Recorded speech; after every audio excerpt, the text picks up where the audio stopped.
Hey, wide awake family.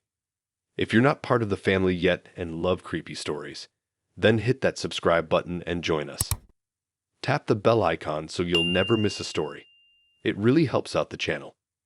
If you've already done all that, then smash that like button to lock it in, and please tell me in the comments where you're listening from. I would love to interact with you legends. Now to the story. I always thought blind dates were a bit of a gamble, but I still went for it because my friend wouldn't stop pushing me into trying. She said it would be fun, and honestly, I hadn't been out with anyone in a while, so I figured why not. It felt low effort, just meet some guy at a cafe and see if we click. Nothing dramatic. I didn't even think much about it until the actual day came and I was sitting there waiting. That's when the nerves kicked in. The kind that makes you keep checking your phone even though you know the time hasn't changed. The cafe was one of those quieter spots, not chain branded, but kind of homely, with mismatched chairs and plants hanging from the ceiling. I sat by the window so I could people watch while waiting. I remember staring out and seeing groups of friends laughing, couples walking by, just normal stuff. I thought maybe I'd luck out and meet someone who'd just be cool to hang around with. At that moment, I was more excited than anything. He walked in a little late. He didn't look how I imagined. My friend had just given me a vague description, something like he's decent looking, you'll be fine. But when he showed up, he looked a lot older than I thought he would. Not ancient, just older, tired. He had this heavy coat even though the weather wasn't that cold. He scanned the place, and when his eyes landed on me, he didn't smile right away, just walked straight over and sat down like we already knew each other. At first it was normal. He ordered coffee, I had mine, and we talked a bit. But the whole time I couldn't shake the way he was staring at me. Not flirty or curious, more like he was studying me. Every little move I made, like adjusting my sleeve or touching my hair, he seemed to be locked in on it. I started to feel that the air between us was too heavy for just casual small talk. Then it got weird. He reached into his bag, pulled out this thick folder, and slid it onto the table between us. He didn't explain, didn't even set it up with a joke. He just opened it and pushed it closer to me. I thought maybe it was work stuff or something random. When I looked down, my stomach dropped. They were pictures of me. Not selfies, not stuff from social media. These were taken of me when I didn't even know I was being looked at. Walking to the bus stop with headphones in. Carrying groceries in one hand and balancing my keys in the other. Sitting on the steps outside my building scrolling on my phone. Even one of me inside my bedroom with the window slightly open. My heart started pounding so hard I could feel it in my throat. I flipped through them like I was forcing myself to check if it was real. Each photo was dated, some of them from months ago. Different angles, different days, different clothes. It was like someone had been documenting my life without me knowing. I could feel myself sweating and trying to keep my hands steady on the table. He didn't act embarrassed or like he'd made a mistake. He just sat there watching me, waiting for me to keep turning the pages. Every time I looked at him, his eyes didn't move. No blinking, no break. I thought about just standing up and leaving, but something about how calm he was scared me more than the pictures themselves. It was like this wasn't a surprise to him. Like this was exactly how he wanted it to go. The folder wasn't just pictures either. Mixed between them were notes scribbled on lined paper. Times I'd left the house, places I'd gone, even notes about people I'd met up with. Some pages just had a single sentence like she stayed in all weekend, or she left late last night, came back with shopping bags. Reading it felt like my life had been turned into some sick homework assignment. I started thinking about how long he must have been around me without me noticing, walking past me in the street, maybe on the same bus, maybe even standing behind me in the grocery line. The thought that he might have been outside my apartment at night made me feel like my whole body was buzzing with panic. The cafe was busy enough that I couldn't make a scene without drawing attention, and weirdly, I didn't want to. I felt trapped, like if I reacted wrong, he'd do something right there. I tried to act like I wasn't about to throw up, like I was just politely looking through what he'd brought. I kept nodding slowly, pretending I was still listening while inside I was screaming at myself to leave. He eventually leaned back, almost like he was proud of himself for showing me. I didn't even know what the right reaction was supposed to be. I didn't ask questions, didn't say anything. I just closed the folder gently and pushed it back toward him. My hands were shaking so much under the table that I had to grip my knees to stop them. After what felt like hours, I made up some excuse about needing to go, and he didn't argue.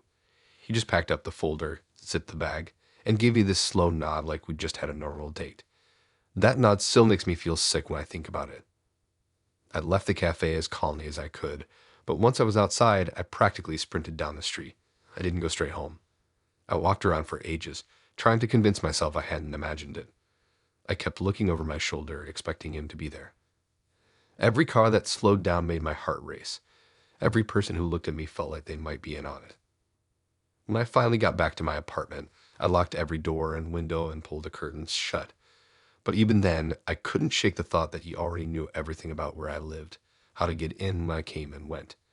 The folder proved it. I'd never told my friend the truth about that date. I just said it was awkward and we didn't click. But sometimes when I leave the house, I still catch myself scanning the street, wondering if someone's watching me, taking pictures I'll never see until it's too late. And the worst part is knowing that folder wasn't the first set of pictures. It was just the ones he decided to show me.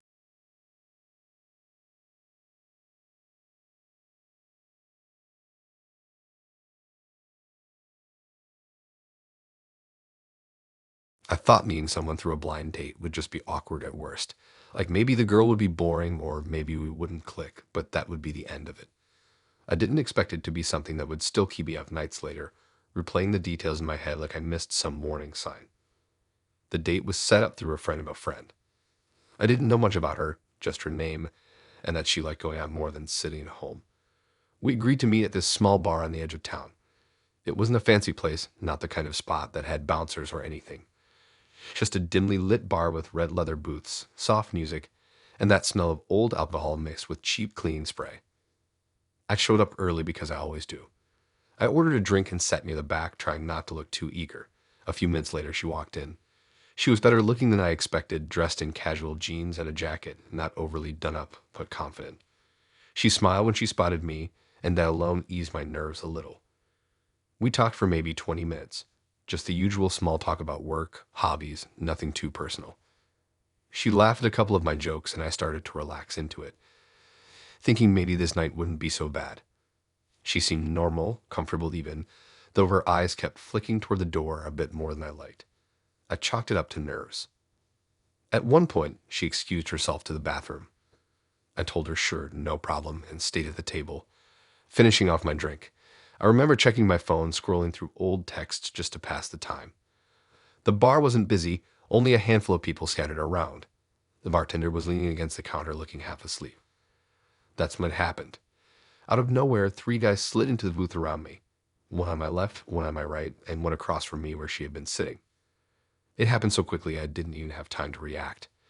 The guy in front leaned in close, his face half shadowed under a hoodie, and the other 2 pressed in tighter, cutting off my way out. It didn't need to explain much. The way they stared, the way one of them tapped the table with his hand like he was impatient, I knew what they wanted. I'll at my phone whenever I had on me. I remember the guy across from me smirking like this was just another regular night for him. My heart was pounding, but I knew better than to argue. I slid my wallet across the table.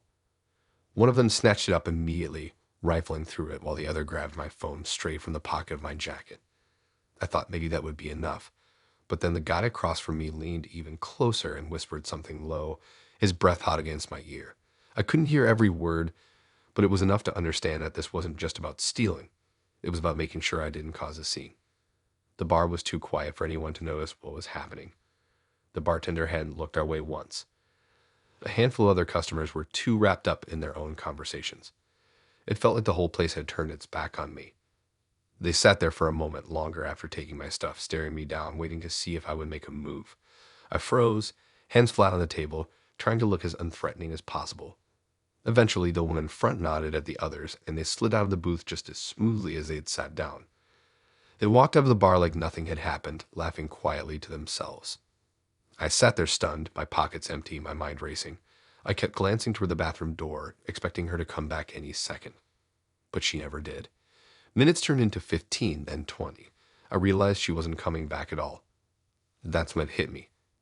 She was never on a blind date with me. She was part of it. The way she kept looking at the door earlier suddenly made sense. She wasn't nervous about meeting me. She was making sure the timing was right. She had led me there, set me up, and then left me sitting like bait while they closed in. I remember feeling sick, like the floor had tilted beneath me. I walked out of the bar slowly, still half expecting to see her waiting outside, maybe with some excuse. But the street was empty, just wet pavement reflecting the dim orange glow of the streetlights. No sign of her. No sign of them. I didn't even have money for a cab. I had to walk home, every shadow making me jump, every person I passed on the sidewalk making me wonder if they were watching me too. When I finally got back, I sat on my bed and just stared at the wall, replaying it all over and over, her smile when she sat down, the way she excused herself so casually, the speed at which they appeared. The worst part is they know who I am. They got my wallet, my ID, everything. For all I know, they could come knocking whenever they feel like it. And she has my number. I never blocked it. Some sick part of me wanted her to text to explain, even though deep down I know she won't. That blind date wasn't a date at all. It was a trap dressed up as one. And the scariest part is knowing I walked right into it with a smile on my face, thinking I was about to spend the night getting to know someone new. She never came back from the bathroom because she was never supposed to.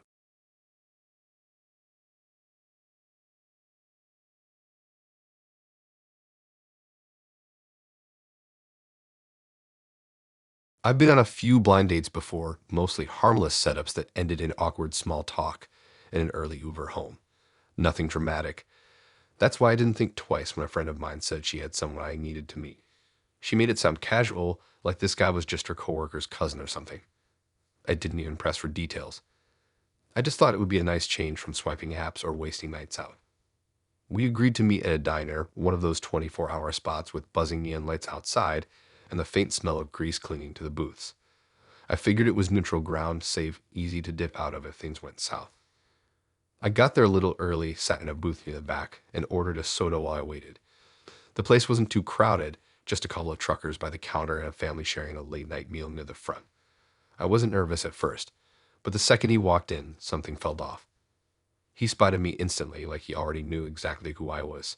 He walked straight to my booth and sat down without hesitation. At first, he seemed normal, average-looking, calm, polite, but the way he looked at me made me tense up. It wasn't curiosity. It was like he already had me figured out. We started with small talk, but it didn't stay small for long. He dropped my brother's name into a sentence, completely out of context. At first, I thought I'd misheard, but then he mentioned my mom's job, my high school, even the street I lived on as a kid. He spoke like these were casual facts, as if we'd grown up together. I laughed awkwardly, thinking maybe my friend had told him more than I realized.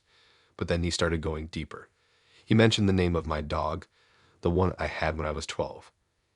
He knew the email I used for my Netflix account. He knew what time I usually went for a morning run. He even knew the password I used for my Spotify word for word. The soda I'd been sipping suddenly tasted sour. I sat there frozen, trying not to let the panic show on my face. The way he spoke, it wasn't like he was bragging about finding out. It was casual, like he thought this was completely normal conversation to have with someone you've just met. I kept waiting for him to slip and admit he'd stalked me online, but it never came. Every detail rolled off his tongue smoother, like he had a script memorized. My phone buzzed at one point, and I almost jumped out of my seat. He looked at it, smiled, and said the name of the person texting me before I even checked. He was right. I started to piece it together. My so-called friend hadn't just described me to him. She had given him everything. Things only someone close to me would know. Things I'd never put online. My passwords, my routines, family details, all of it handed over like a twisted gift. The worst part was how calm he was. There was no embarrassment, no attempt to play off as a joke. He leaned across the table slightly, lowering his voice like we were sharing secrets, and kept going. He mentioned my dad's middle name. He knew about the scar on my leg from falling off my bike when I was a kid. He even said the number of locks on my apartment door. Every word felt like a knife being pushed further in. I could feel my chest tightening, but I didn't move. I didn't know if I should run, pretend I wasn't freaked out, or confront him. I tried to steady my breathing, forcing myself to nod occasionally, but my hands under the table were clenched so tight they hurt. The diner lights felt harsher than before, every flicker of the neon sign outside casting a strange glow on his face. I looked around, hoping someone else would notice how uncomfortable I was, but everyone else was lost in their own little worlds. After a while, he stopped listing things and just smiled at me like we were sharing an inside joke. I couldn't bring myself to smile back. My throat was dry, and I could barely swallow. I made up an excuse about having to leave, fumbling for cash to throw on the table. My hands shook so bad I dropped the bills twice before managing to stand up. He didn't try to stop me. He just sat there, leaning back in the booth, still smiling. The kind of smile that made me feel like he already knew what I was going to do next. I walked out of the diner fast, heart hammering in my chest, scanning the street like he might suddenly appear behind me. I didn't go straight home. I couldn't. I walked for blocks, checking over my shoulder constantly, feeling exposed under every streetlight. When I finally got back to my apartment, I double-checked every lock, then sat on the floor against the door, listening for footsteps in the hallway. I kept thinking about how he knew my passwords, my habits, my family, how easy it would be for him to get into anything, to show up anywhere.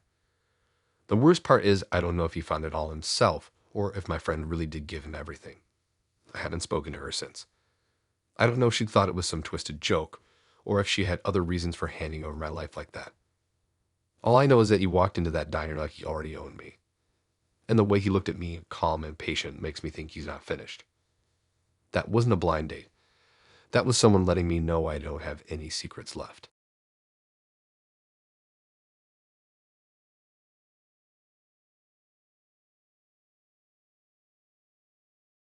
I should have known something was off the second she walked in, but I kept telling myself to give it a chance.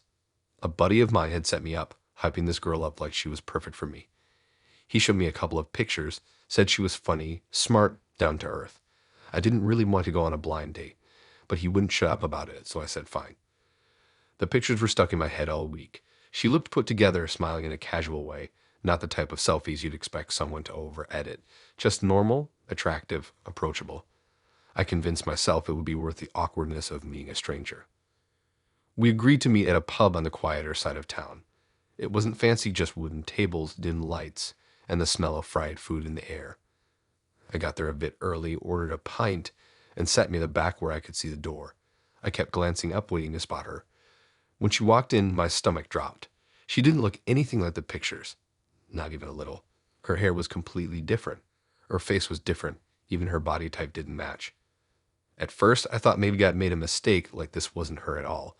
But she came straight to me, smiling like we already knew each other.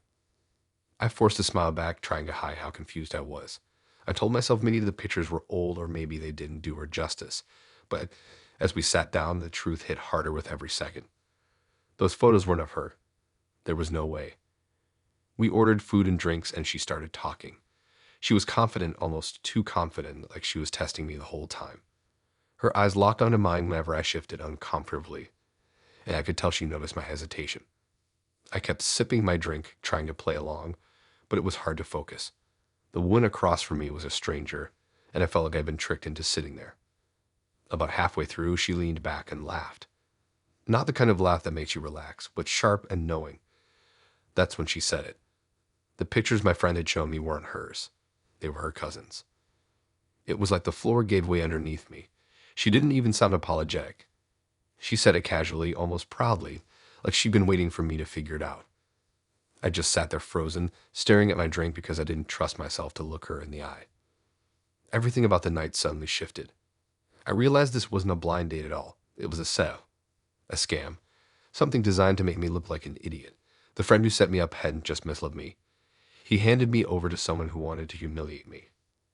She kept talking, going on about how her cousin was the pretty one, and how Vaz always wanted her instead. The way she said it made my skin crawl, like she was feeding off my discomfort. She didn't stop there either. She brought up the fact that I'd probably been expecting something else, that I looked disappointed, that my reaction was written all over my face. The people around us weren't paying attention, but I felt like they were. Every laugh from another table, every glance in our direction felt like proof that I was the butt of some joke I didn't fully understand yet. I started sweating, picking at the edge of my napkin just to give my hands something to do. I thought about leaving, just walking out and cutting my losses, but part of me didn't want to give her the satisfaction. She sat there grinning like she was in control, like she knew I was too polite or too embarrassed to get up and go. She asked questions that didn't feel like real questions, more like traps. Did I like the food? Did I think she was fun? Did I want to see her again? Each one dripped with this mocking edge, like she already knew the answers but wanted to hear me squirm. I barely touched my meal. My stomach was knotted too tight to even swallow. Every minute dragged, and I kept checking the clock on my phone, pretending I was waiting for something important just so I had an excuse to leave. When I finally stood up, she leaned back in the booth, smiling like she'd won. She didn't look surprised or disappointed. She looked satisfied, like this was how it was supposed to go from the start. I walked out of the pub with my ears burning, The sound of her laugh chasing me out the door. I didn't even look back. The air outside felt cold and sharp, but it wasn't enough to clear my head. I kept replaying the whole night, wondering how long they'd planned it, whether my friend was in on the whole thing from the beginning. By the time I got home, I felt sick. Not just embarrassed, but exposed. Like I had been played in a game I didn't even know I was part of. I deleted my friend's number that night and never spoke to him again. I don't know if he thought it was funny or if he actually believed the lies she fed him, but either way, I couldn't look at him the same. The worst part isn't even the trick itself. It's how calm she was while doing it. How much she seemed to enjoy it. She sat across from me like someone who'd done this before. Like I wasn't the first guy to fall for it, and probably wouldn't be the last. I still don't know what the end goal was. Maybe it was just humiliation. Maybe it was about control. But I'll never forget that look she gave me when she admitted the truth. That smirk that told me I'd walk straight into it. That blind date wasn't a mistake. It was a trap, and I played right into their hands.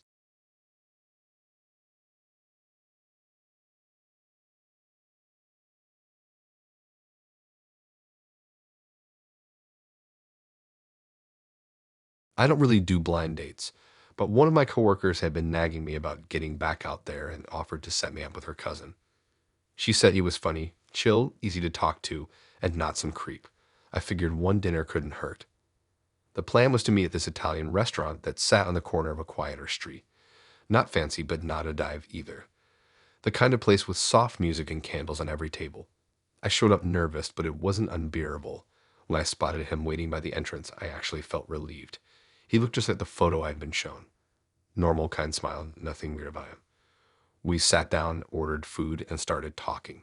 Honestly, it was going better than I expected. He asked about my hobbies, my family, little things about work. He seemed genuinely interested, and I started to think maybe this was one of those rare blind dates that wasn't going to be a complete disaster. I laughed more than once, and the nerves I walked in with slowly faded. About halfway through, just as our food arrived, the door to the restaurant opened. I didn't notice at first until I heard someone approaching the table. When I looked up, my stomach twisted. Another man stood there staring at us. He looked exactly like the guy sitting across from me. Same face, same haircut, same jacket even. For a second, I thought maybe my eyes were messing with me. But no, they were identical. The new guy slid to the booth right beside me without asking. He turned to me calmly and said that he was my actual date. My head spun. I looked from one to the other, waiting for someone to explain, but they both sat there staring at me, both insisting they were the real one. I felt trapped. The restaurant suddenly felt too small, the candlelight too dim. The first guy, the one I'd been talking to, looked at me with this almost offended expression, saying he was the one who'd been set up with me. The second guy leaned in and started recounting the same details I'd shared earlier, like he already knew them. My favorite food, the name of my sister, even the story I just told about my coworker.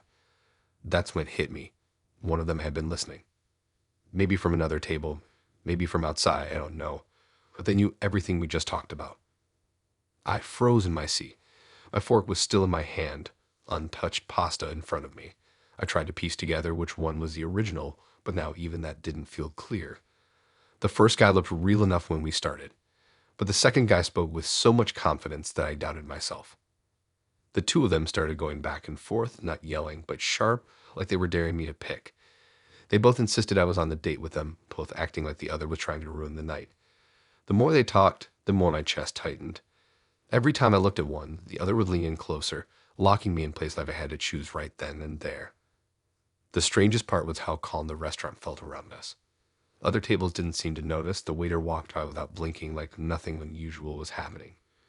Meanwhile, I was caught between two men who looked exactly the same, both telling me I was with them. Minutes dragged. My water glass trembled every time I lifted it to my lips. I started thinking about stupid little details. The way the first one held his fork versus the way the second one folded his hands.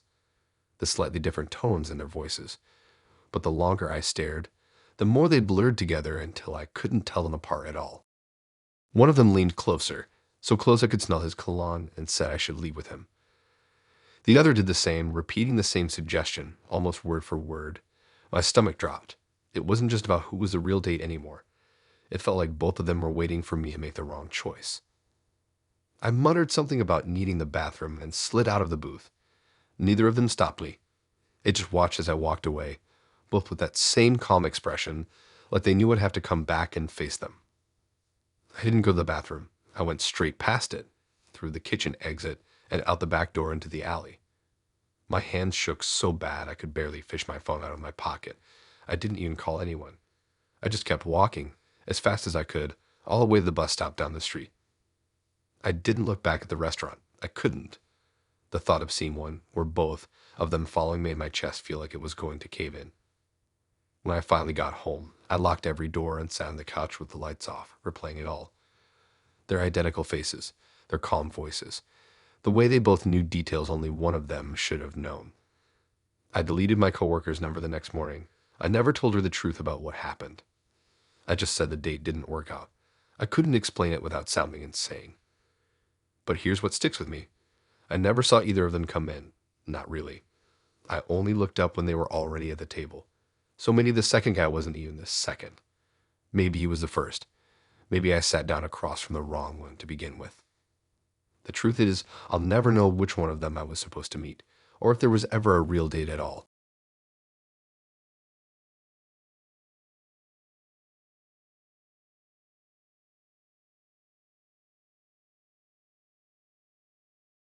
I thought it was just going to be a normal blind date. Nothing serious, nothing to stress about. A friend set me up with this girl, said she was sweet, fun, and into cooking. We texted back and forth a little before meeting, and she suggested that instead of going out, I should come over to her place for dinner. She made it sound casual, like she just liked cooking at home. I didn't think much of it. Honestly, I thought it sounded nice. More relaxed than a crowded restaurant, less pressure than sitting in public with a stranger.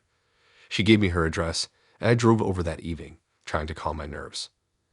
Her house was in a quiet neighborhood, nothing unusual about it. Lights on, front porch decorated with a couple of plants. I knocked, expecting her to answer in casual clothes, maybe apron on, ready to laugh about how awkward blind dates usually are. Instead, the door swung open and I froze. Her whole family was there, not just a parent or a sibling. I mean her entire family. Parents, grandparents, aunts, uncles, cousins, all crowded in the living room, all staring at me with big smiles like they'd been waiting just for me. The smell of food was heavy in the air, and the table in the dining room behind them was already set, candles lit. Before I could even get a word out, they pulled me inside. Coats taken, handshakes, hugs. Everyone was warm and welcoming, but not in the way you treat a stranger. They acted like they already knew me. Her mom called me such a good man before I'd even said my name. Her dad patted me on the back like I just joined the family.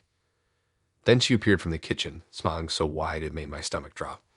She didn't look embarrassed or caught off guard. She looked proud, like this was exactly how it was supposed to go. She walked up, stood beside me, and introduced me as her boyfriend. Not her blind date, not someone she was just meeting. Her boyfriend. My throat went dry. I wanted to correct her, to laugh and say there must have been some misunderstanding, but the way her family looked at me stopped me cold.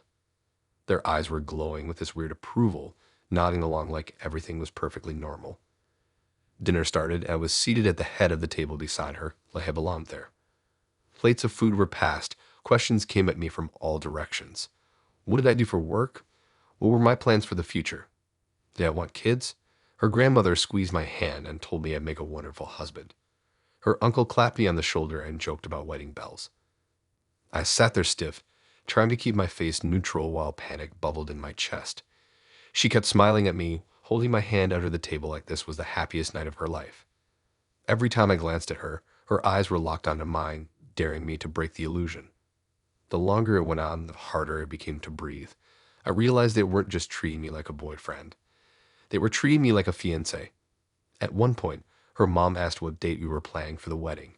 Everyone laughed, but it wasn't the kind of laugh you brush off. It was expectant, heavy. I tried to excuse myself to use the bathroom just to get a moment alone. In the hallway, I looked at the photos on the wall. Every single one had her family in it, lined up at parties, holidays, vacations. But in the most recent ones, there was a blank space beside her, like someone had been cut out. My stomach twisted. When I came back, dessert was already on the table. She leaned against me, head on my shoulder, as her dad raised a glass to toast the future. My hands shook as I held the glass, forcing down a sip while my mind raced. At some point, I realized I had no way out without making a scene. They'd driven me into a corner. If I stood up and said the truth that I had only just met her tonight, They'd look at me like I was insane. Worse, the way they were all smiling made me think they wouldn't even believe me. I waited until things started to wind down, until people got distracted with dishes and leftovers. I told her I had to grab something from my car. She nodded, still smiling, and kissed me on the cheek in front of everyone. My skin crawled where her lips touched. I walked out the front door, down the porch steps, and didn't stop.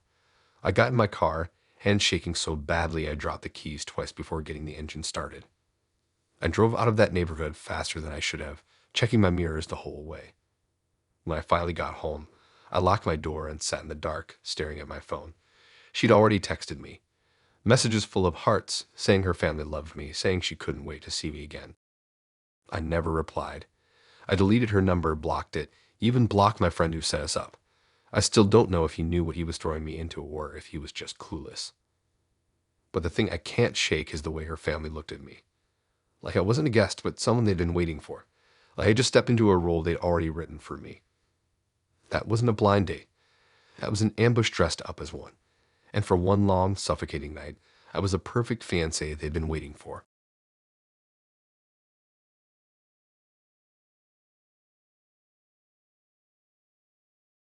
My friend set me up with this guy she swore was sweet and funny, and I didn't have high expectations, but when I met him, he actually seemed normal. He walked into the restaurant with this confident but not cocky vibe, smiling in a way that made me relax almost instantly. He was charming right off the bat, complimented my outfit, made a joke about how crowded the place was, even pulled up my chair before sitting down. He wasn't over the top, just smooth enough to make me feel like maybe this wouldn't be a waste of a night. We ordered food, shared a bottle of wine, and he kept the conversation flowing like he'd been doing this forever. I laughed more than I thought I would. For the first half of the night, it felt easy. He asked good questions, listened when I talked, and told stories that were actually entertaining instead of boring me half to death. It was one of those dinners where the hours slipped by faster than I expected. But then came the wallet thing. When the check arrived, he reached for his pocket like it was the most natural thing in the world. Then he froze. He patted his other pocket, his jacket, even stood up slightly to check his back pockets. His face shifted just enough to look worried. He kept apologizing under his breath, rummaging around like he was sure it had to be there somewhere. My stomach sank. I offered to check under the table, but deep down I knew what was happening.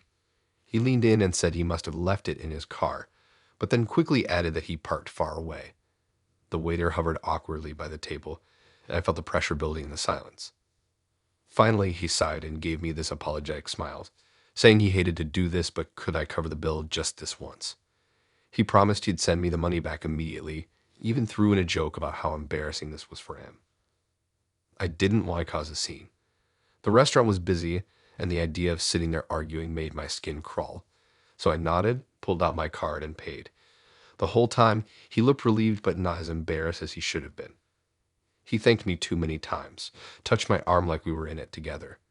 I tried to laugh it off, but inside I was annoyed.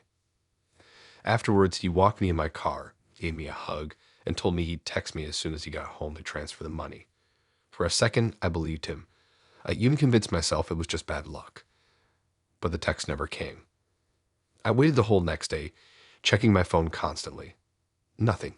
I finally sent him a message asking about it, and he replied hours later with some vague excuse about being busy, promising to send it soon. Days passed. No money, no follow-up. Eventually, he stopped replying altogether. I was annoyed and figured it was just a one-off scam. Maybe he really had no intention of paying me back, and I was just unlucky enough to fall for it. But then I heard something that made my stomach turn. A week later, I was out with a different group of friends, and one of the girls started talking about her recent blind date. She described the guy, his looks, his smile, even the way he talked, and my chest tightened. It sounded exactly like him. She laughed as she told us how he'd lost his wallet at dinner and how awkward it was to cover the bill. My drink almost slipped out of my hand. I asked her more questions, trying to keep my voice steady, and every detail matched. He used the same lines, the same act, the same routine. The worst part, another girl at the table spoke up too.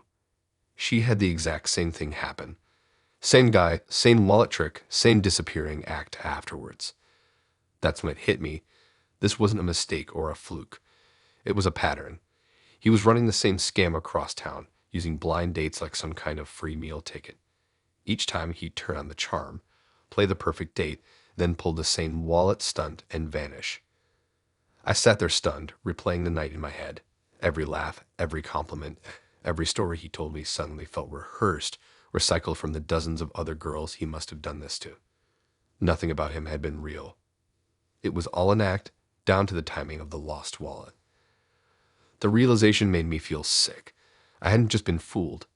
I'd been part of a routine he perfected. And the scariest part was wondering how many more people he'd do it to before someone stopped him. Now, every time someone mentions a blind date, I feel a tight knot in my stomach. I picture him smiling across the table, acting like the perfect gentleman, while in the back of his mind he's already planning how to get out of paying. That night wasn't just a bad date. It was a scam disguised as one, and I walked right into it, just like so many others.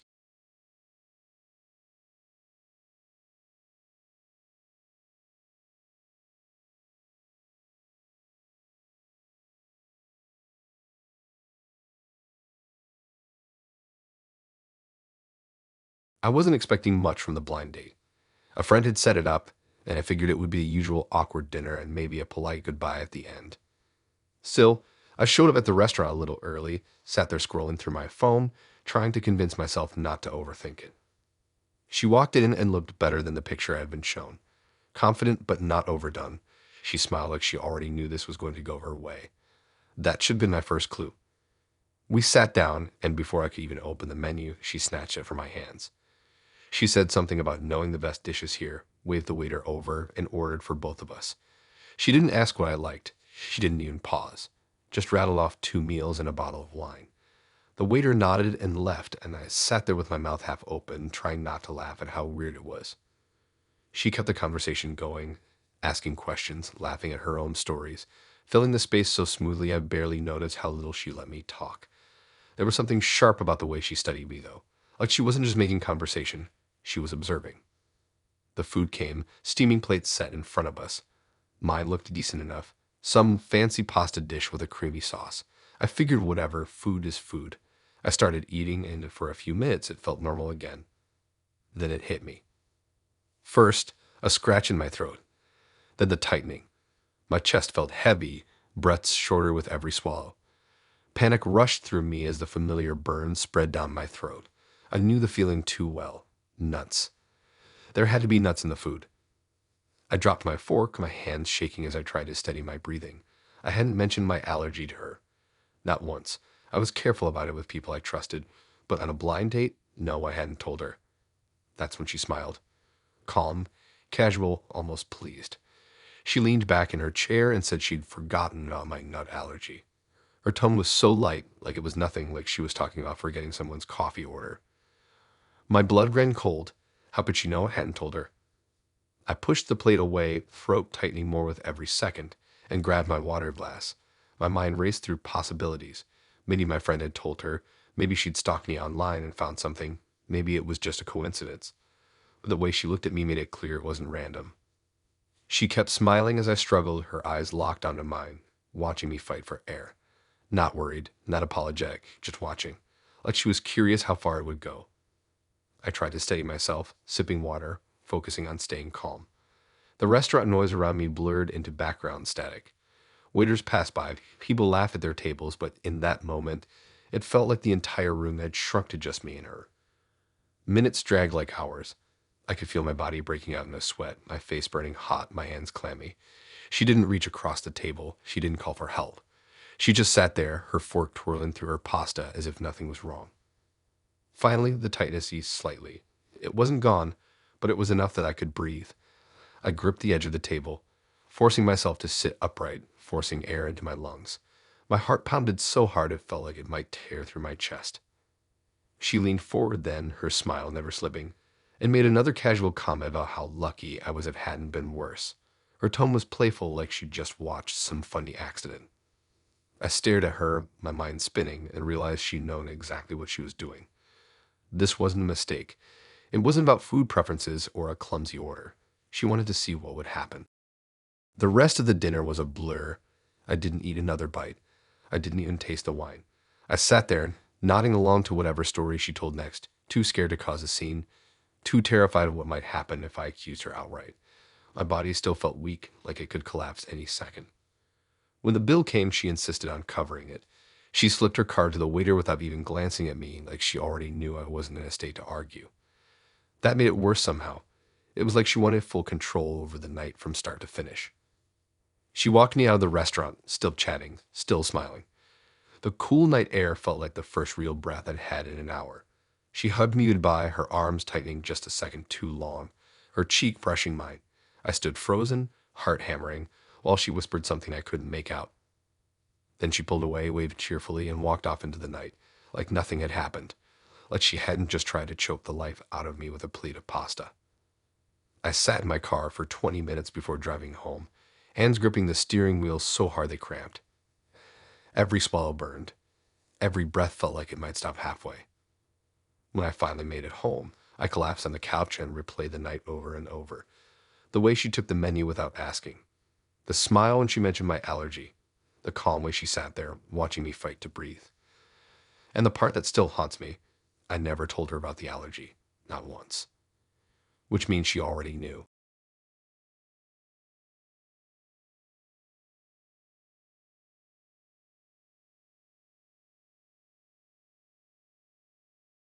I should have trusted my gut when he offered to pick me up. I usually insist on meeting someone at the place, especially if it's a blind date, but he was so polite about it. Said it'd save me the hassle of finding parking, and that it was the least he could do. My friend had vouched for him, so I agreed. He pulled up right on time. The car looked clean, the newer model, and when I slid inside, he greeted me with a smile that seemed easy and relaxed. He smelled like cologne, his clothes looked decent, and the way he talked put me at ease for the first few minutes. He asked how my day was, cracked a couple of light jokes, and honestly, it felt like maybe this would be normal. We got on the road, and I tried to pay attention to where we were going. The conversation made it easy to zone out.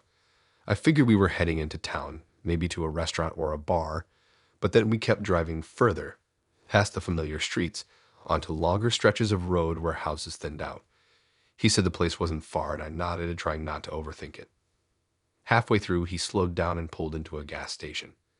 It wasn't the nice kind with the big store attached, just one of those rundown spots with flickering lights and cracked pavement. He parked right by the pumps, turned to me, and said he needed to grab something quick. I told him sure, expecting he'd just be a minute. He left the keys in the ignition, stepped out, and walked toward the little shop.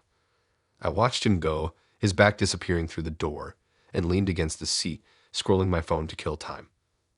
A couple minutes passed, then 5, then 10. At first, I thought maybe there was a line or he got caught up buying snacks. But as more time dragged on, the unease started to creep in. I glanced toward the store. No sign of him. I shifted in my seat, tapping my fingers on my leg, my chest tightening with every minute that passed. I waited 20 minutes before I finally opened the door and stepped out.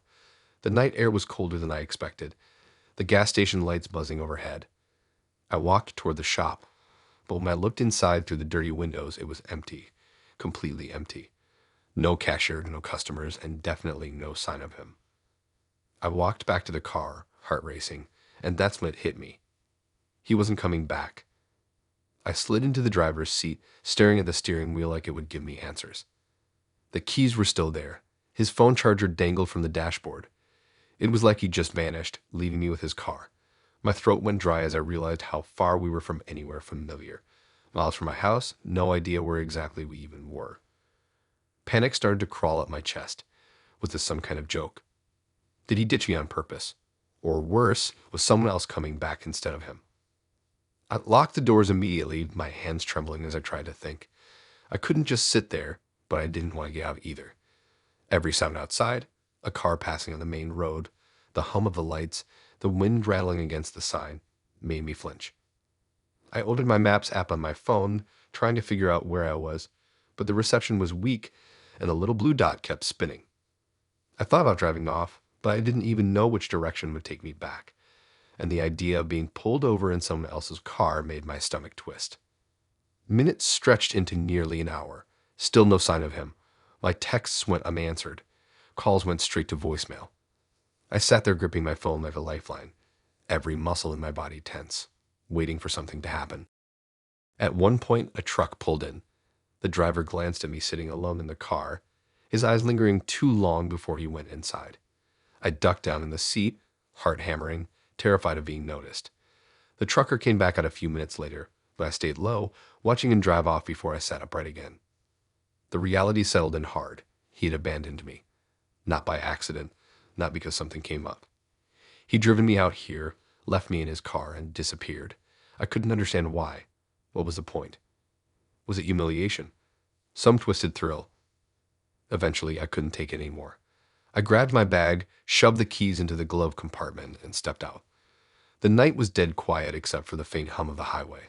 I started walking, following the road, my phone clutched tight in my hand, praying the battery wouldn't die before I found a signal. It took nearly half an hour before a rideshare finally pinched through.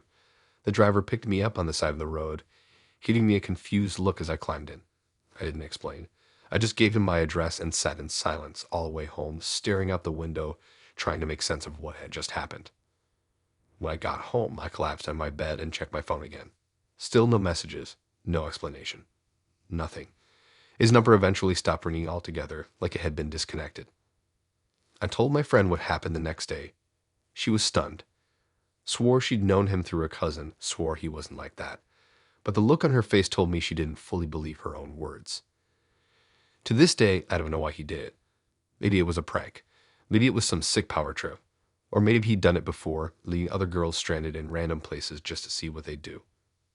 All I know is that he picked me up with a smile, drove me miles away from home, and then walked out of my life like I'd never existed, leaving me stranded in the middle of nowhere with nothing but questions. And that wasn't a date. That was a trap I'll never understand.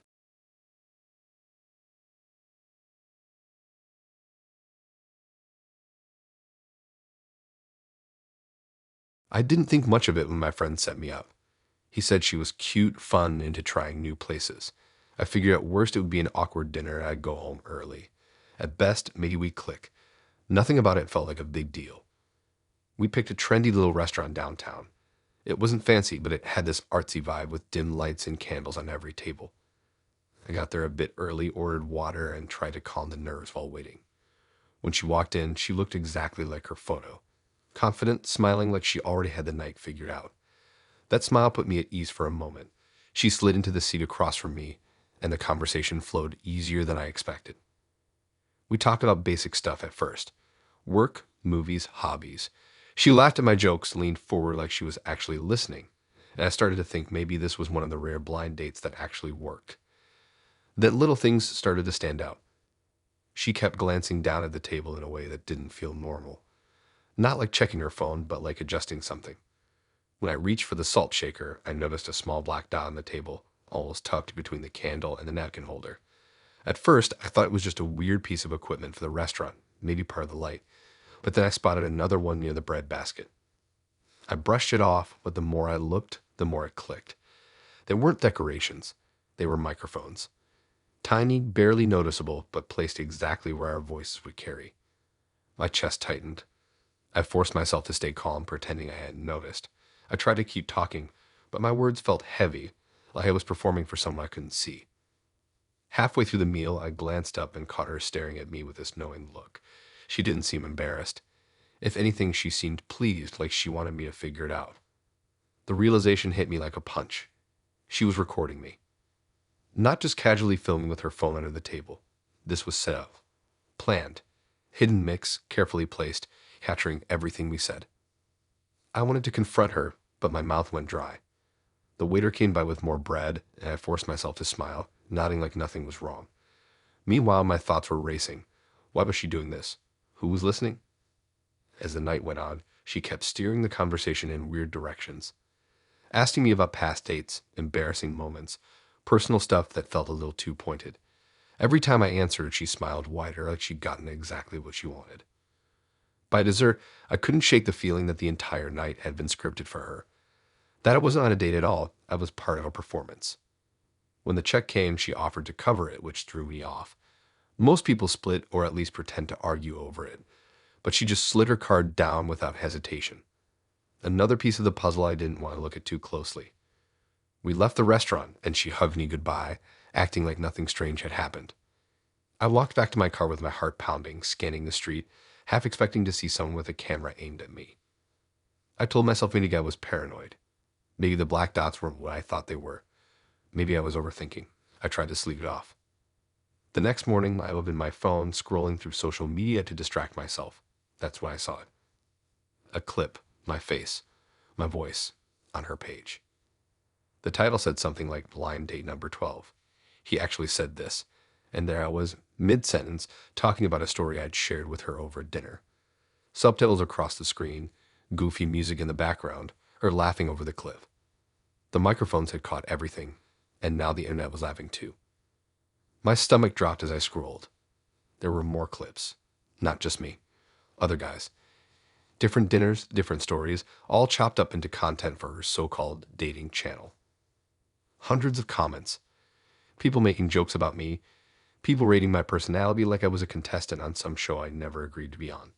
Some comments even picked apart how I looked, how I spoke. Complete strangers judging me based on a dinner I thought was private. That's when the truth sank in. I wasn't her date. I was her material. Every smile, every question, every detail of the night had been designed to bait me into saying something she could upload later. I slammed my phone down, my face burning. I wanted to text her, demand she take it down, but I didn't. Part of me knew she wouldn't. She'd just twist it into more content. The worst part wasn't even seeing myself online. It was realizing how carefully she planned it all. The hidden mix, the smooth conversation, the way she pushed me towards certain topics. I hadn't been talking to her. I'd been performing without knowing it. That blind date wasn't a date at all. It was a setup. And now a piece of me lives online forever, just another episode in her series. And she'll keep doing it, over and over, to the next person and the one after that, smiling the whole time like it's just dinner.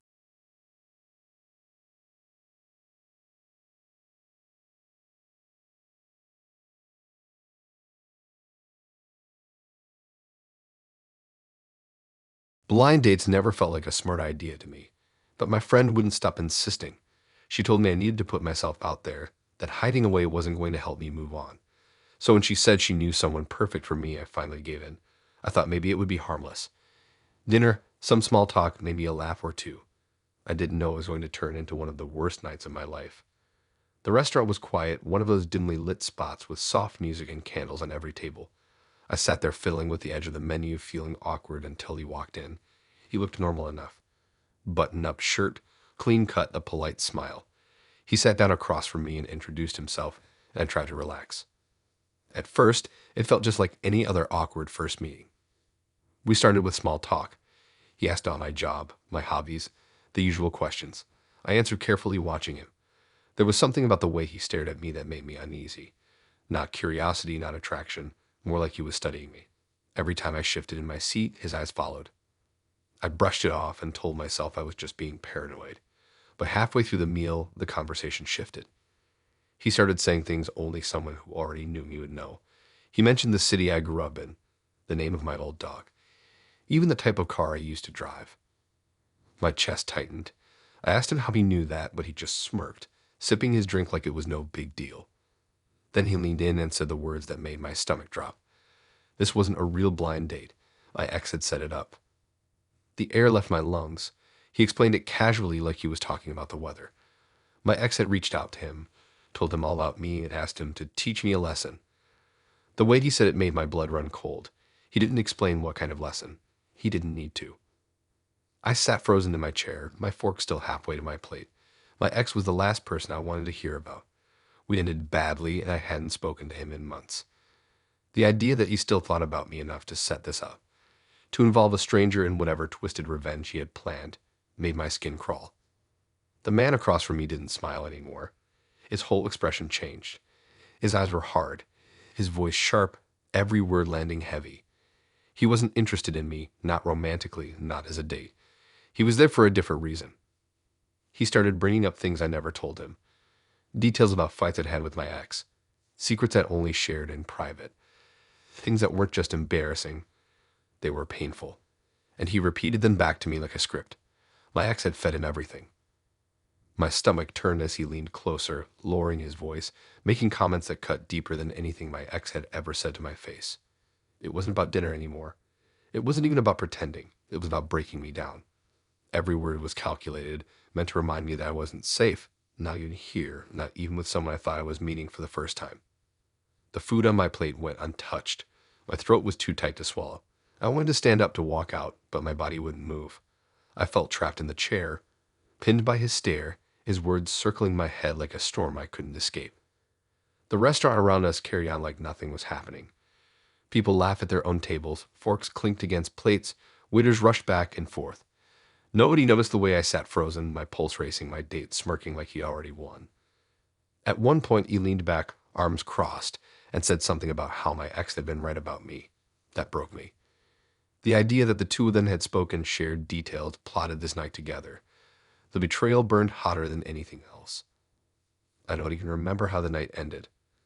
I must have mumbled something about leaving early, fumbling for my bag. He didn't stop me. He didn't even look disappointed. He just watched me stand up, his eyes following me all the way to the door. When I finally stepped outside, the air felt sharp and cold, but it wasn't enough to clear my head. I walked fast, checking over my shoulder every few steps, terrified he might follow. My hands shook as I unlocked my car, fumbling with the keys. I drove home with my heart pounding the entire way, every set of headlights in the rearview mirror making me panic. When I got inside, I locked every door and sat in the dark, staring at my phone. No messages from him. None from my ex either, but that didn't matter. They'd already gotten what they wanted. The worst part is knowing it wasn't random. My ex had planned this. He told another man everything about me, things that should have stayed private, and sent him to sit across from me like it was just another date. That wasn't a blind date. That was revenge disguised as one. And the thought that it worked, that they both walked away satisfied, still makes me sick.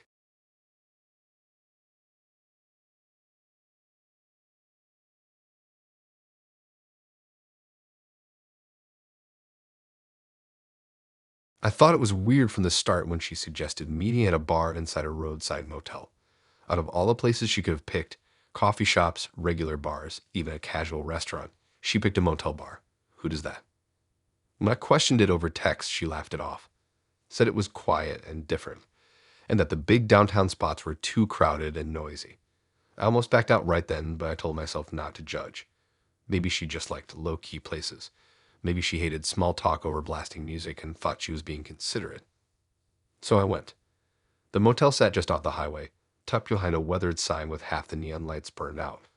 From the road, it looked tired, the kind of place truckers and drifters stayed when they didn't care what the sheets looked like. The parking lot was mostly empty, just a couple of trucks, a beat-up van, and a few scattered cars. My headlights cut across weeds sprouting through cracks in the asphalt. I parked near the front, killed the engine, and sat there for a minute, staring at the flickering motel sign. I told myself it was just one drink, just one night. If it was bad, I'd leave. That was the promise I made to myself before stepping out. The bar was tucked into the corner of the building, a separate entrance with a buzzing light overhead. Inside, the air smelled like a mix of stale beer, cigarette smoke, and bleach that never quite covered it up. The floor stuck slightly with each step. A jukebox hummed in the corner, though no music was playing, and a dartboard with missing darts hung crookedly on the wall. A couple of guys sat hunched over at the bar, talking low, their shoulders bent forward like they'd been there all day. The bartender barely glanced at me as I walked in. She was already there, sitting at a small table in the back. When she saw me, she waved enthusiastically, flashing a big smile like she'd been waiting forever. For a moment, I felt a flicker of relief. She looked like her pictures. Not catfish level filtered, not someone else entirely, just her. I slid into the chair across from her, and we started with the usual small talk. How long the drive had been, what we'd like to do on weekends, the obligatory questions about work. She laughed at a couple of my dumb jokes, which helped me relax a little. But then I started noticing things. Her drink sat in front of her, untouched. Condensation ran down the glass, leaving a little ring on the table, but the liquid level hadn't changed since I walked in. When I asked about it, she brushed it off, saying she liked to sip slow, but she never even lifted it. She kept glancing toward the bar, too. Not casually, not like someone watching a game on TV. No, it was like she was checking in. Her eyes would flick over to the bartender, then to the two men at the counter, then back to me with that same too bright smile. And they were looking back. At first, I thought it was just coincidence, but I kept catching the men glancing at our table, then leaning close to whisper to each other. When I looked directly at them, they didn't look away. They just smirked. The atmosphere grew heavier with every passing minute. Her smile didn't reach her eyes. The way she spoke felt rehearsed, like she was playing the role of date instead of actually being on one. I told myself I was overthinking, that I was being paranoid, but the knot in my stomach kept tightening. Halfway through a story I was telling, she stood up abruptly. No warning, no excuse me. She smoothed her hair, smiled down at me, and said she had to grab something from her car. Stay put, she said lightly. I'll be right back. She never came back. The moment the door shut behind her, the room changed. The bartender looked at me, then at the guys at the counter. One of them chuckled a low, knowing sound that made my skin crawl. I sat there, staring at the half-empty glass in front of me, and it hit me like ice water. This wasn't a date. This was a setup. The bartender finally wandered over, wiping his hands on a dirty rag, his eyes too focused on me. Another drink? He asked, his tone forced, like he already knew the answer. I shook my head quickly, muttering something about needing to get going, but he didn't leave right away. He just stood there, staring at me like he was deciding something. Finally, he gave a tight smile and walked back behind the bar. The men at the counter turned fully in their seats now, watching me openly. One leaned over and whispered something to the other.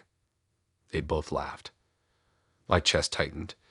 If I stood up too fast, it might trigger them. If I stayed sitting, I was a sitting duck. Either way, I felt cornered. Finally, I pushed my chair back slowly, forcing myself to look casual.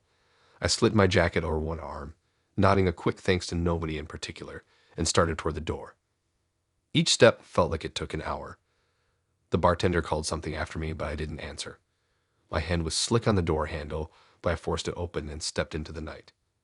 The parking lot was darker now. One of the overhead lamps buzzed and flickered, throwing long shadows across the cracked pavement. I glanced around, scanning for her car, but there was nothing. Had she driven there at all, she was gone. I practically sprinted to my car, trying not to look like I was sprinting. Once inside, I slammed the lock down and fumbled with the keys until the engine roared to life. As I pulled out, I made the mistake of glancing back at the bar window. They were there, the two men from the counter, standing in the window, watching me leave. Their faces blank, no anger, no smiles, just watching. I didn't breathe until I'd merged back onto the highway. My hands shook so badly on the wheel that I had to grip it tighter just to stay steady. 10 miles down the road, my phone buzzed. A text. From her. 3 words. Did you leave? My skin crawled. I didn't reply. I blocked her number. I blocked the friend who had set it up too. Then I just drove, as far as I could, until the motel was nothing but a blur in the rearview mirror. That night, lying in bed, I replayed every detail. Her forced smile. The untouched drink. The way she kept looking at the bartender. The smirks from the men at the counter. The way the air changed the second she walked out the door. It wasn't a date. It was a trap. She lured men there, got them comfortable, and left them behind for whatever came next.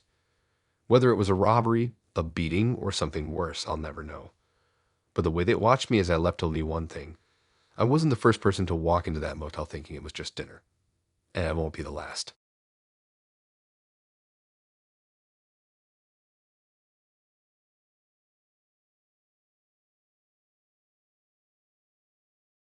I always tell myself not to agree to blind dates, but somehow I get talked into them. This one came through a coworker who wouldn't stop saying how sweet and normal this guy was. She said he was calm, funny, not like the usual creeps online. I figured one evening wouldn't kill me, and I said yes. At first, it sounded normal. He suggested dinner, but then switched it up and said a movie night at his place would be more relaxed. He framed it like it was cozy, casual, nothing too formal. I hesitated, but he was charming over text, and I told myself not to overthink it.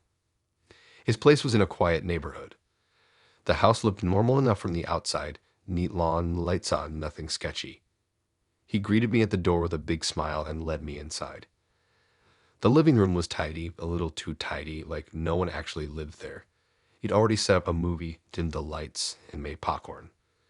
At first, it was fine. We sat on the couch, chatting while the opening credits rolled. He kept the conversation light, asking me about music, work, random little things. But as the night went on, something about the way he watched me instead of the screen made my stomach knot. He didn't laugh at the movie, didn't glance at his phone, just kept his eyes on me like he was waiting for something. I tried to brush it off, focusing on the movie, but the air felt heavier with every passing minute. My instincts told me it was time to leave. I faked a yawn, said something about needing to get up early, and stood up to grab my bag. That's when I noticed. The front door had a heavy lock on it. Not the regular twist kind, but an actual lock that needed a key from the inside. I reached for the handle anyway, but it didn't budge. The key bowl stared back at me empty. My chest tightened. I turned, trying to act casual, and asked where the bathroom was, just to buy time. He pointed down the hall, still smiling, but my eyes caught it, the key, dangling from his pocket. It hit me all at once. Every door in that house probably locked the same way, and he was the only one holding the key. I walked down the hall, my hands shaking, pretending to head to the bathroom. The hallway was darker, lined with doors. I tried one quickly when I thought he couldn't see. Same kind of lock. Same missing key. My pulse pounded so loud I could barely hear the movie in the background. I splashed water on my face in the bathroom, staring at myself in the mirror, trying not to panic. I had to get out, but how? My phone was in my bag by the couch. The windows had heavy curtains. Every option I thought of looped back to that key in his pocket. When I came back out, he was still sitting there, smiling like nothing was wrong. My bag sat neatly on the couch, exactly where I'd left it, almost too neat. I forced a smile back, sat down slowly, and pretended to check my phone. Inside, I was screaming at myself to stay calm. The movie droned on, but I didn't hear a word of it. I kept sneaking glances at his pocket, the little glint of metal from the key. Every time he shifted, it jingled faintly, a sound that made my stomach flip. At one point, he got up to grab more drinks. My heart raced as I scanned the room. The window behind the couch was my only shot. I pulled the curtain back just enough to see. It was bolted shut from the inside, a thick latch holding it down. My hands shook as I let the curtain fall back into place. He returned, handing me a glass, eyes locked on mine like he knew exactly what I was thinking. I forced another smile, my throat dry, pretending to sip.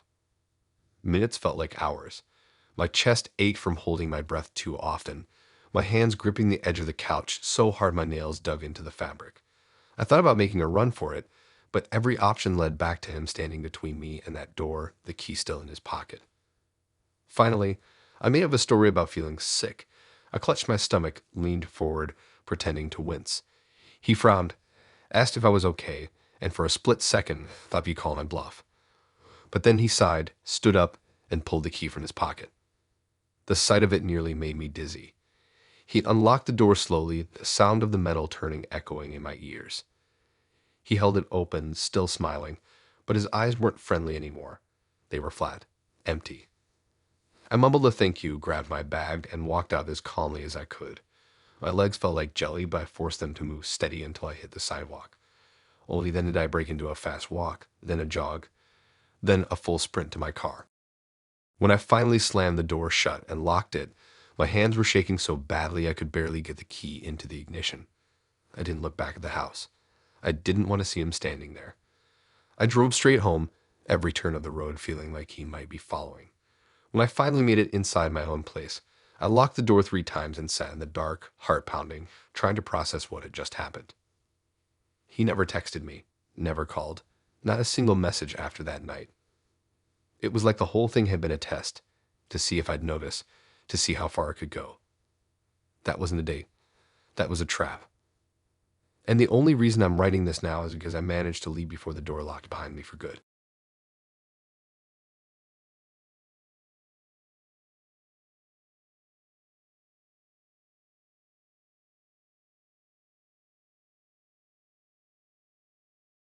I wasn't really in the mood for a blind date, but my friend wouldn't stop bugging me about it. She said I'd been stuck in a rut for too long, and that I needed to get out, meet someone new, maybe even just have a night where I didn't go home to Netflix and leftovers. I pushed back at first, but eventually I gave in. One dinner wouldn't kill me. Even if it ended up being awkward, I figured the worst case scenario was a couple of boring hours and a story to tell later. We agreed to meet at a diner just off the main road. It wasn't fancy. Nothing about it screamed date spot. The neon sign buzzed weakly above the entrance, one of the letters half burned out, and the big front windows glowed with the warm yellow light of fluorescent bulbs. The place had been there for decades, the kind of diner where truckers, families, and night shift workers all crossed paths. The smell of coffee and fried food seeped into your clothes the second you walked in, and the low hum of chatter and clinking dishes made it feel like the background noise of a movie. I got there 10 minutes early and slid into a booth near the back. I tried to calm myself down by pretending to scroll through my phone, but I wasn't reading anything. Just tapping aimlessly, keeping my hands busy so I didn't look like the lonely guy waiting to be stood up. When she walked in, I recognized her immediately. Black jacket, simple jeans, hair tied back in a loose ponytail.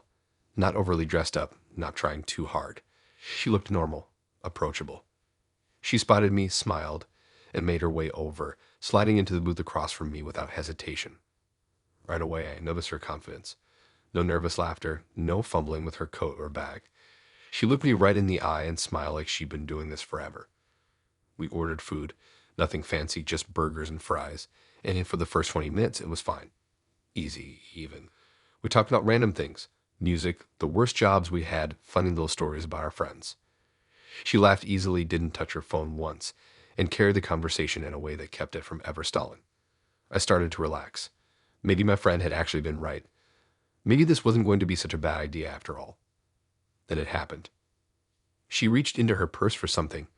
Maybe lip balm, maybe her wallet, and the whole thing slipped off the seat. It hit the floor with a heavy thud, flipping halfway open. Out of reflex, I bent down to grab it before she could. My hand closed around the strap, and as I pulled it up, I saw inside. And that's when my stomach dropped. There, nestled in the bag between a wallet and a pack of tissues, was a knife. Not a little folding pocket knife, not a cute keychain blade. A big hunting knife with a dark handle, long enough to make my pulse spike instantly. My hand froze against the strap.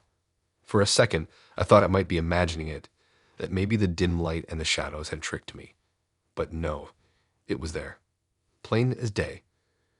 I glanced up at her, half expecting her to lunge across the table and snatch the bag away. But she didn't, she just smiled. Calm.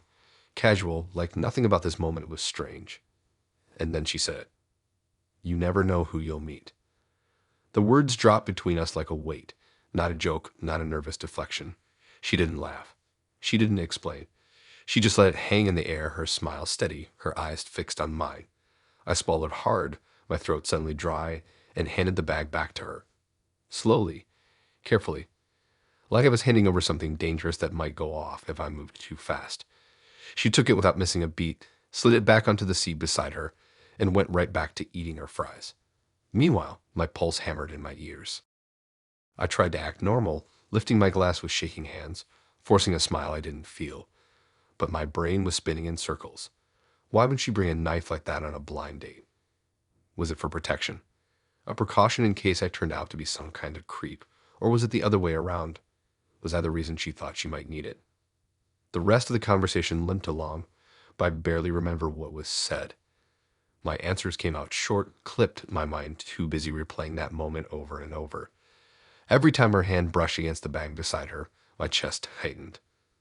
I couldn't tell if she was reaching for her phone or resting her hand on the handle of that knife. She didn't seem bothered by my change in demeanor, though. If anything, she seemed amused. Like watching me squirm was exactly what she wanted. The diner carried on around us as if nothing was wrong. Waitresses refilled coffee cups, a family laughed in the booth behind us, and a couple near the counter bickered over a slice of pie. To them, this was just another night. But to me, it felt like the walls were closing in. When the check finally came, I grabbed it before she could, desperate to speed things up. My leg bounced under the table as I slid my card toward the waitress with a shaky smile. She didn't argue, didn't thank me. She just leaned back in her seat, still watching me with that same calm, knowing smile. As soon as the bill was settled, I made up some excuse about needing to be up early. She nodded, slipped her purse over her shoulder, and stood. No argument, no attempt to drag the evening out. Just that same smile. Walking out of the diner felt like dragging myself through quicksand. Every step toward the door, I expected her to reach into the bag. My eyes flicked to the reflection in the window, watching her move behind me. But she didn't. She just walked casually, the strap of the purse tucked neatly under her arm. Outside, the night air hit me sharp and cold. She gave me a little wave, turned without another word, and walked toward her car. I stood there frozen for a moment, heart pounding so hard it hurt, before forcing myself toward my own car. Once inside, I locked the doors and gripped the steering wheel, staring blankly at the empty lot.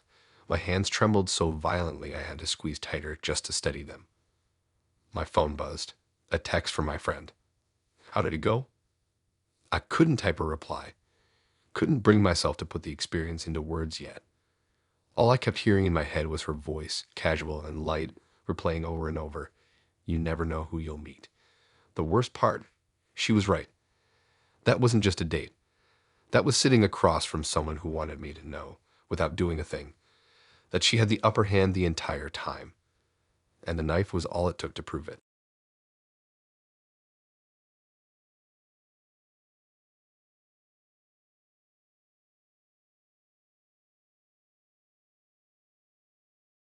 I went into the date with low expectations. A friend had set it up, swearing up and down that the guy was funny, decent looking, and in her words, exactly my type. I wasn't convinced. Blind dates always sounded like something out of a bad rom-com, the kind where you spend an hour forcing a smile while your brain screams for escape. But she wouldn't let go, and eventually I gave in. One night, one dinner. What was the worst that could happen? I picked a cafe that wasn't too busy, somewhere public but cozy. Neutral ground. I told myself it was just safer that way. Plenty of people around, but quiet enough to talk. I got there a little early and ordered a coffee to give myself something to do with my hands. The place smelled like cinnamon and baked bread, soft music humming faintly in the background. I chose a small table near the middle where I wouldn't look like I was hiding, but also wouldn't be stranded in the corner. When he walked in, I actually felt a surprising flicker of relief. He looked normal. Normal mattered. He wasn't overdressed, wasn't underdressed. Just jeans, a clean button-up, and a smile that looked practiced but not forced. He spotted me quickly, walked over, and pulled out the chair across from me like a gentleman. And then he started talking. Right away, I noticed he was easy, effortless, even. He slipped into conversation like he'd been waiting for it all day. He asked questions about me, not in that robotic checklist way, but like he actually cared about the answers.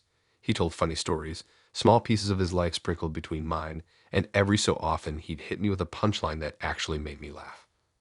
Real laughter. I found myself loosening up, sipping my drink, thinking that maybe my friend hadn't been completely delusional. For the first half hour, there was nothing strange about him. Nothing off. He was charming in that practiced but not sleazy way. Comfortable. I thought to myself, okay, maybe this won't be a disaster after all. And then the door slammed open. The sound cracked through the cafe like a gunshot. Conversation stuttered. A few heads turned. I looked up and saw her.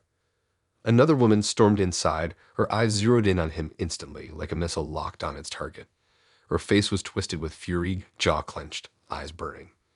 My stomach dropped even before she opened her mouth, because I already knew this wasn't random. She didn't hesitate, didn't glance at me, didn't even pause to think about the scene she was about to make. She marched straight up to our table and unleashed. Her voice cut through the air, sharp and vicious, and people at other tables turned to watch. She called him out, words tumbling out fast, spitting accusations like bullets. And then I heard it. The word girlfriend. It hit me like ice water dumped over my head. I froze, staring between them, my heart hammering. My mind scrambled to make sense of what I was hearing, but there was no mistaking it. She wasn't just some angry stranger. She was his girlfriend. The blood drained from my face. My hands tightened around my cup, desperate to ground myself. My brain screamed to get up, leave, do something, but my body wouldn't move. I sat frozen, watching it unfold. And he didn't even look surprised. He didn't deny it. Didn't jump up to explain. He just leaned back in his chair, calm, almost amused, like he'd been expecting her to arrive all along. That was the moment I realized this wasn't an accident. This wasn't him getting caught cheating. This wasn't bad luck. This was planned. The girlfriend's rage finally turned toward me. Her eyes locked on mine, blazing with a mix of anger and pain. She pointed at me like I was the problem, like I'd been complicit in this whole mess. Her voice shook as she accused, demanded to know why I was here with him, why I thought it was okay. My chest tightened so badly I thought I might choke. I opened my mouth to speak, but nothing came out. Words dried up in my throat. My only defense was silence. She turned back to him, furious, rattling off more accusations. She said this wasn't the first time. Said he'd done this before. Set up dates with other women just so she could storm in and catch him. Drag strangers like me into their chaos. She listed names, stories, things I couldn't even follow in the swirl of voices and adrenaline. I wanted to vanish, to dissolve into the floor. The humiliation hit harder than the shock, like the entire cafe was staring right through me, dissecting me, judging me. He finally spoke. Calm, smooth, almost smug. He leaned forward, resting his elbows on the table, and said something about how easy it was. How women always believed him. How effortless it was to lure someone into a date. The words made my stomach turn. He wasn't ashamed. He wasn't panicked. He was proud. I realized then that neither of them cared about me. I wasn't a date. I wasn't even a person in their eyes. I was a prop, a disposable body for their twisted little game. The girlfriend slammed her hand against the table, hard enough to rattle the cups and make me flinch. Her face was red, her voice cracking as she yelled, and the whole cafe had gone silent.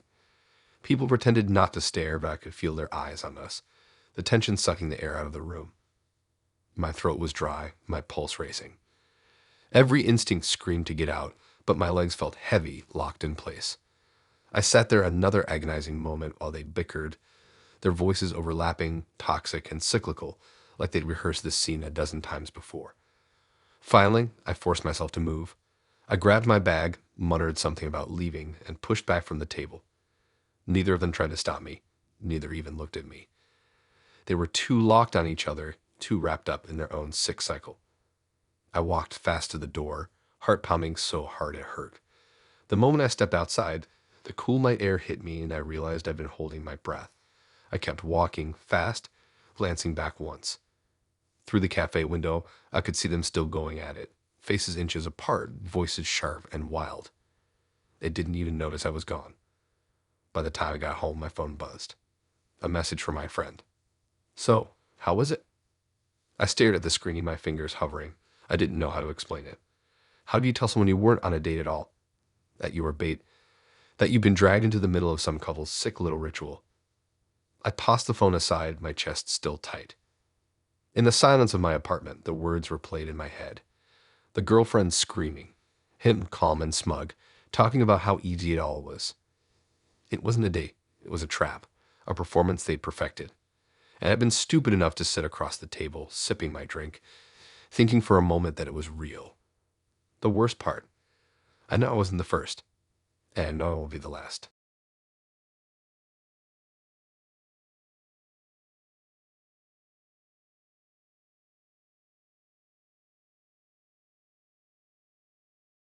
Blind dates are always a gamble. I told myself it would just be coffee, low stakes, easy escape if things got weird. I picked a small cafe on a side street, quiet enough to actually talk, but not so empty that it felt awkward. When she walked in, I actually felt relieved. She looked like her pictures. She smiled, sat down, and the first 20 minutes went by fine. We talked about music, travel, random stuff. She seemed a little intense, but nothing that set off alarms. She laughed at the right moments, kept eye contact, and I caught myself thinking maybe my friend who set this up wasn't totally crazy. Then halfway through, it all shifted. A man walked in, not just some random customer either. He walked straight to our table like he belonged there, slid into the seat right beside her, and leaned in close. No introduction, no hesitation. My stomach dropped. I looked at her, waiting for her to explain, but she just smiled. Like this was normal, like she'd been waiting for him. The man glanced at me, then at her, and said something about how generous I looked. My pulse kicked up instantly. The way he said it didn't sound like a compliment. It sounded like an assessment. She laughed softly and nodded, agreeing with him, like they were in on some private joke. My chest tightened. The man leaned forward more, his shoulder brushing hers, his eyes locked on me. They started talking about money in this casual, offhand way, but every sentence was sharp. Comments about how expensive coffee dates could be, how some people were just naturally giving, how it was nice to meet someone who knew how to take care of others. Each word dripped heavier, circling closer to me. I sat frozen, hands wrapped around my cup like it was an anchor. My mind raced. Was this some prank? A test? Or something darker? The cafe around us carried on. The hiss of the espresso machine, the quiet chatter at other tables, the clink of mugs. But at our table, the air was heavy, suffocating. I felt pinned between them, every exit in the room suddenly too far away. The man leaned closer, his tone dropping, and asked about my job.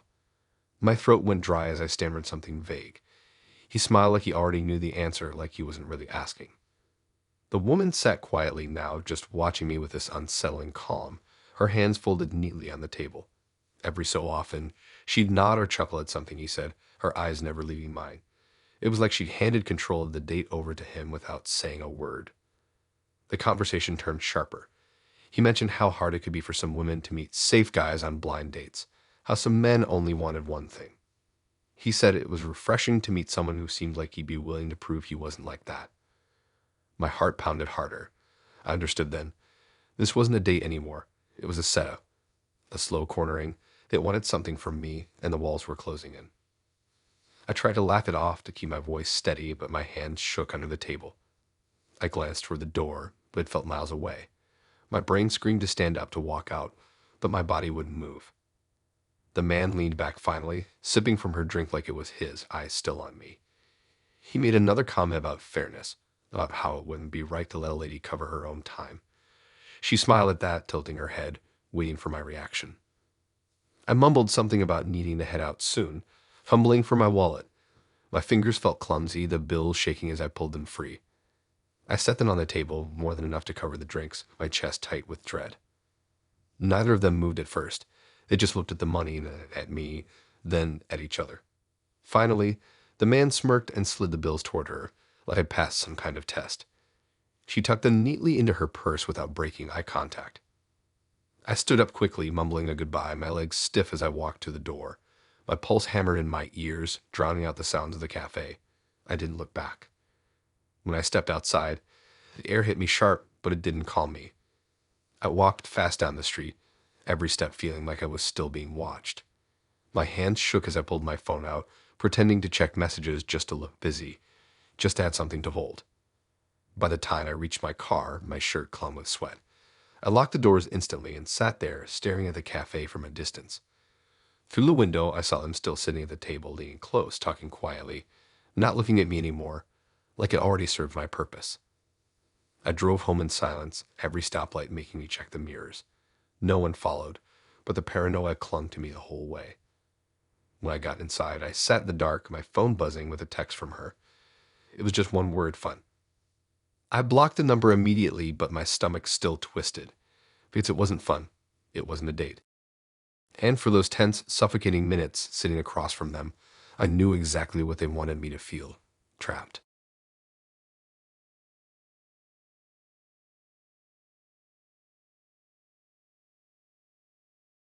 I should have known something was off when he refused to tell me where we were going. He just said it was somewhere unique, that it would make for a date I'd never forget. I thought maybe it was some hidden restaurant or a quirky little spot in the city. Something unusual, sure, but still normal. When he picked me up, he was all smiles, talking like we'd known each other for years, even though this was our first time being. He had this energy about him that was almost too comfortable, like he'd slipped into a role before I'd even gotten in the car. I kept waiting for him to drop hints about the destination, but he just kept saying it was a surprise. We drove for a while, out of the busy areas, down quieter streets. Finally, he pulled into a parking lot crowded with cars. I glanced around, confused. It wasn't a restaurant or a bar. It was a church, the kind with a tall steeple and rows of headstones behind it.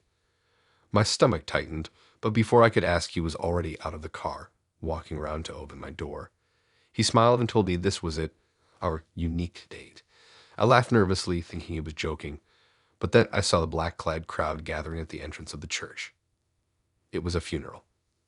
I froze, but he didn't give me a chance to process.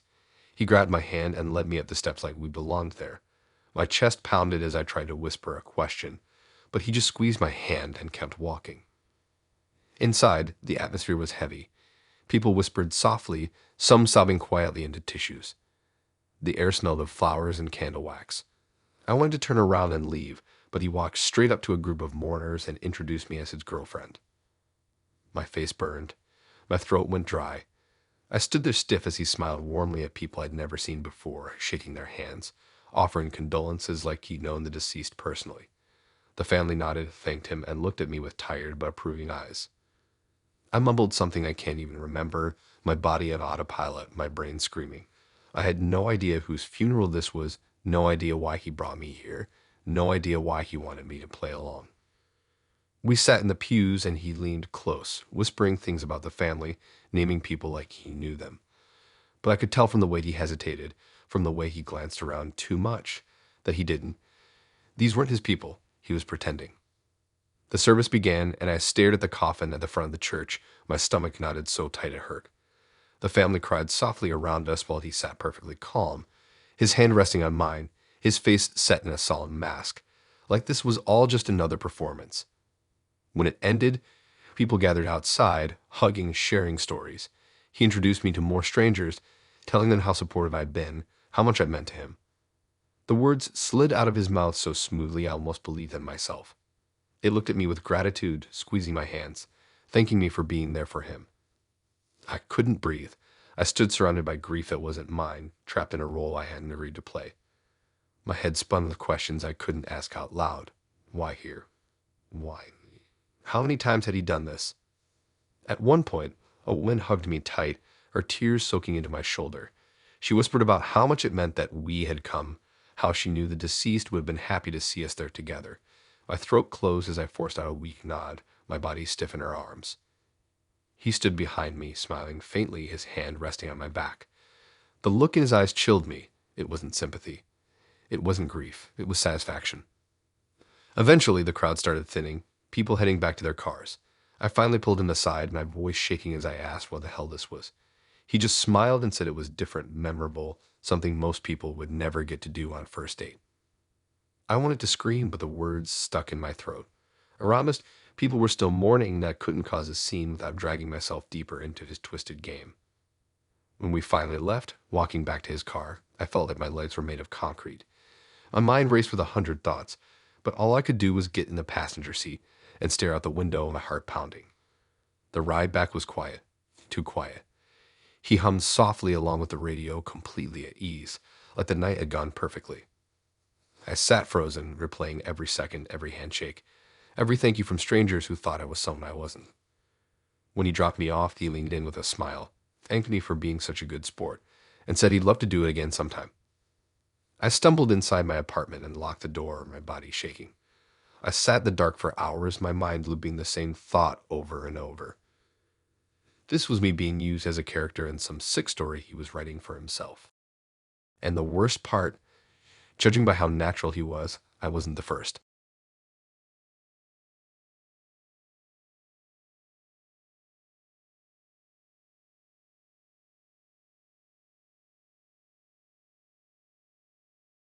I didn't expect much from the night. It was a blind date set up through a mutual friend, just casual drinks at a bar downtown. I told myself if it went bad, I could always leave after an hour. But when I got there, she was already at the table waving me over with this big grin. She looked like her pictures, a little Nessie in a fun way, hair loose, already sipping her drink like she was 2 steps ahead. The first part wasn't bad. She was loud, funny, the kind of person who talked with her hands too much and knocked over her own glass once. I laughed more than I thought I would. It wasn't boring, at least. We ordered another round, then another. She drank faster than me, barely letting her glass hit the table before signaling the bartender again. I kept thinking maybe I should slow down, but she insisted, nudging me to keep up. By the time the night wound down, she put away more than I could count. Her cheeks were flushed, her words slurred at the edges, but she was still smiling like she had energy to burn. When I suggested calling it a night, she jumped up and said she'd drive me home. I laughed it off at first, thinking it was a joke. I'd taken the train in, planning to rideshare back, but she grabbed her keys out of her purse, dangling them in front of me like a prize. She said it again, firmer this time. She was driving me. My stomach sank. I told her maybe it wasn't a good idea, but she brushed it off, already heading for the door. I followed, trying to talk her down, but she was already unlocking her car, sliding into the driver's seat. She looked at me expectantly, eyes glassy, daring me not to get in. I should walked away. I know that now, but in the moment, with her staring at me, the pressure hanging heavy, I got in. The second the door shut, I regretted it. She started the engine, fumbling with the gear shift, and pulled out of the lot way too fast. My body slammed against the seat as she merged into traffic without even checking. My heart jumped into my throat. The city blurred around us, lights streaking past as she pressed the gas harder. She laughed, saying something I couldn't even catch over the sound of the engine. Her words slurred together, her hands loose on the wheel, drifting too close to the curb before jerking back into the lane. I gripped the seatbelt so hard my fingers hurt. Every turn felt like the car might tip.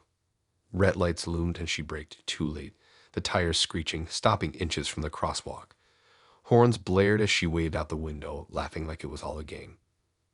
I begged her to let me out, but she ignored me, turning the music up louder, some chaotic beat rattling the speakers. She swerved through lanes like she was playing a video game, her head tipping back in laughter every time I flinched.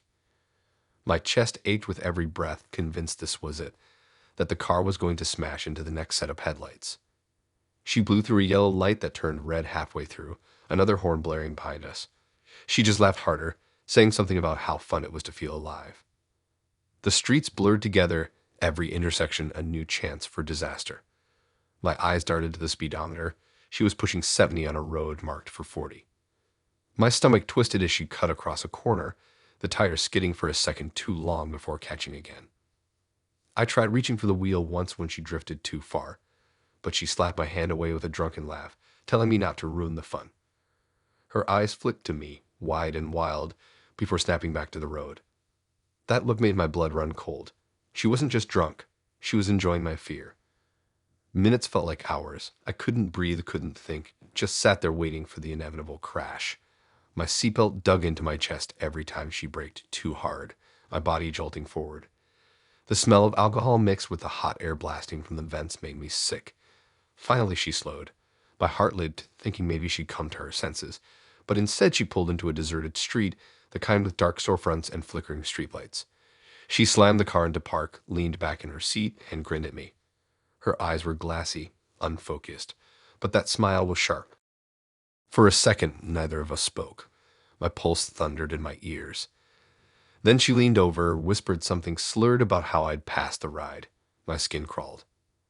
She shoved the car back into gear, tearing off again, but this time toward my side of town. She weaved through the streets with the same reckless speed, laughing when I braced against the door. Finally, she screeched to a stop in front of my building, throwing the car into park with a violent jerk. I sat frozen, my hands numb, before fumbling with the door handle. I stumbled out onto the pavement, my legs shaking so badly I nearly fell. She leaned across the seat, smiled at me one last time, and shouted something I couldn't make out before peeling away, the sound of her engine echoing down the street. I stood there under the flickering light outside my building, my whole body trembling. My head spun, my stomach knotted, and all I could think about was how close I'd come to never making it home. She never texted me again. Not a single message. That blind date wasn't a date. It was a drunken nightmare on 4 wheels. And the worst part is, I know she'll do it again to someone else.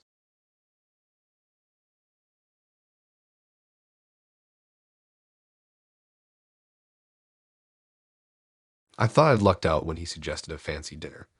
Most blind dates had been ended at coffee shops or dingy bars where the floors stuck to your shoes. So when he said he booked a table at a high-end restaurant, I figured at the very least I'd get a good meal out of it. The place was upscale, the kind of restaurant where waiters glide instead of walk, and the lighting is dim enough to make everything feel more important than it actually is.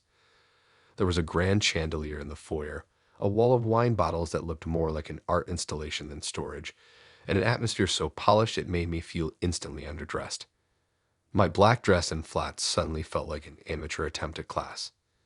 But when I spotted him, he waved me over like everything was perfectly fine.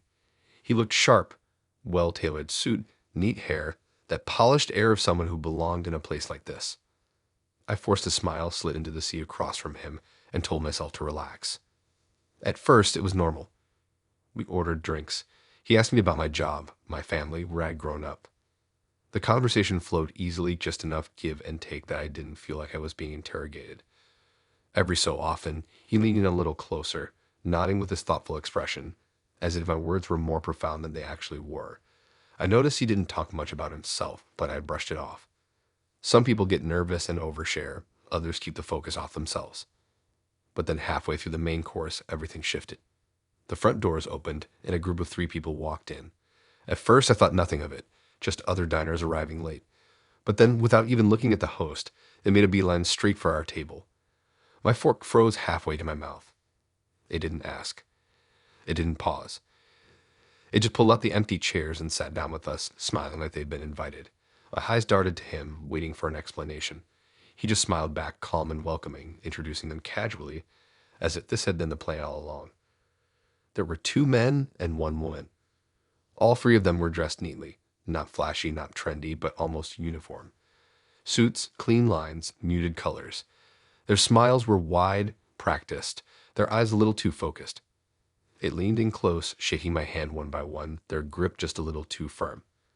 Their voices had this rehearsed warmth, overly enthusiastic in a way that instantly made my stomach knot. Something was wrong. And then the conversation shifted. It wasn't about me anymore. It wasn't about him. Suddenly, it was about us, about belonging, about being part of something bigger. They started weaving these phrases into the conversation. A family of like-minded people, finding true direction, choosing not to waste your life in meaningless routines. Their words were polished, smooth, too perfectly crafted to be spontaneous. It didn't sound like conversation. It sounded like a script. I tried to keep up, nodding politely, but inside, panic was brewing. My fork sat untouched on the plate. My appetite evaporated. The waiter came by with the next course, a beautifully plated dish I barely registered, but I couldn't bring myself to eat. My throat was too dry, my stomach too tight. The crew kept talking, their voices weaving together in some kind of synchronized performance. They spoke about fulfillment, about purpose, about the emptiness of modern life. Every sentence sounded like bait. And the whole time, my date just nodded along, his calm eyes trained on me, watching my reactions like I was the only variable in the room. One of them, the woman, leaned closer. Her voice dropped, soft but sharp enough to cut. She talked about how lonely the world was, how unsafe it could be to wander alone, how dangerous it was to trust the wrong people. But with them, she whispered, I'd never have to feel that fear again. Her eyes locked on mine as she said it. She didn't blink. My chest tightened. I forced a polite smile, laughed weakly, muttered something about how it all sounded interesting. My voice cracked halfway through. That's when one of the men reached into his jacket and slid something across the table toward me. A small booklet, plain cover, a strange, looping symbol stamped on the front. My hands shook as I picked it up. The paper felt stiff, expensive, the kind of thing meant to last. I didn't open it. I didn't want to see what was inside. I pushed it back gently, forcing my voice steady enough to say, Thanks, but I'm not interested. For the first time, their smiles slipped. It was brief, a flicker across their faces, but it was enough. A flash of disappointment, of calculation, before the smiles returned. Wider now, sharper, stretched too thin. The air around the table grew heavy. My pulse pounded in my ears. I glanced around the restaurant, desperate for someone else to notice how wrong this was. But no one was watching. To everyone else, we probably looked like a lively group enjoying ourselves, laughing, smiling, leaning close. No one could see how trapped I felt, how their words circled me like vultures, leaving no room to breathe. The man who'd brought me here said nothing. He just watched, that same faint smile on his lips as if he'd done this before. Finally, I forced out a laugh and pushed my chair back. I think I need some air, I said. My voice sounded thin, brittle. They protested lightly, half-hearted chuckles, but I was already on my feet. My legs trembled beneath me as I walked toward the bathroom. Only when I reached the hallway did I have gear left instead of right, straight through the foyer, straight for the exit. The cold night air hit me like a slap. I sucked in a sharp breath, my lungs burning. I walked fast, heels clattering against the sidewalk, my heart hammering as I waited to hear footsteps behind me. But there was nothing. No one followed. Still, I didn't slow down until I was 3 blocks away. My hands shook as I fumbled for my phone, calling a ride home with clumsy fingers. When the car finally pulled up, I practically threw myself inside, muttering the address to the driver. Only once we were moving did I dare to glance back. The restaurant glowed in the distance, warm and inviting like nothing had happened. But I knew better. By the time I got home, my phone buzzed. 3 missed calls from an unknown number. No voicemails, just silence. I stared at the screen, my throat tight. That wasn't a date. It was an ambush dressed up as one. And the worst part, I know I wasn't there first, and I know I won't be there last.